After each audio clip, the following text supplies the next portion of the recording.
সবাই আমরা মহব্বতের সহিত দেখবেন করে আল্লাহুম্মা সাল্লি আলা মুহাম্মাদিন ওয়া আলা আলি মুহাম্মাদ কামা সাল্লাইতা আলা ইব্রাহিম ওয়া আলা আলি ইব্রাহিম ইন্নাকা হামিদুম মাজিদ اللهم بارك على محمد وعلى آل محمد كما باركت على إبراهيم وعلى آل إبراهيم إنك حميد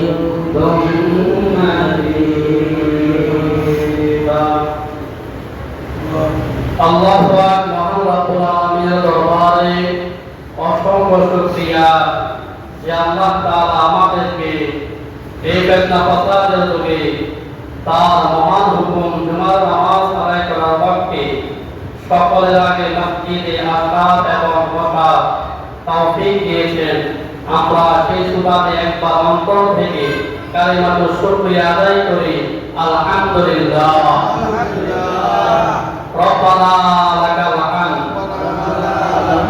حمدا كثيرا طيبا مباركا فيه সম্মানিত মুসলমানের কেরাম, আজ এখন আমরা যে মাসে রয়েছি সেটা হচ্ছে জিলহজ মাস। আগামী মাস হচ্ছে জিলহজ মাস অর্থাৎ হজের মাস। এই মাসে নবী করিম সাল্লাল্লাহু আলাইহি ওয়াসাল্লাম তিনি বলেন, তোমরা বেশি বেশি করে নফল ইবাদত করো।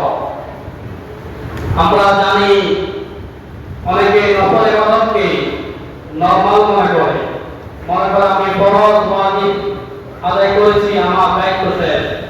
না, আমরা দেখেছি এই যে আকিস বিড়ি দাম করছে না, আকিস বিড়ি দাম কত বললে দেখবি আপনার অন্যান্য সেক্টরগুলো থেকে আকিস বিড়ির দাম কম, ঠিক কিনা?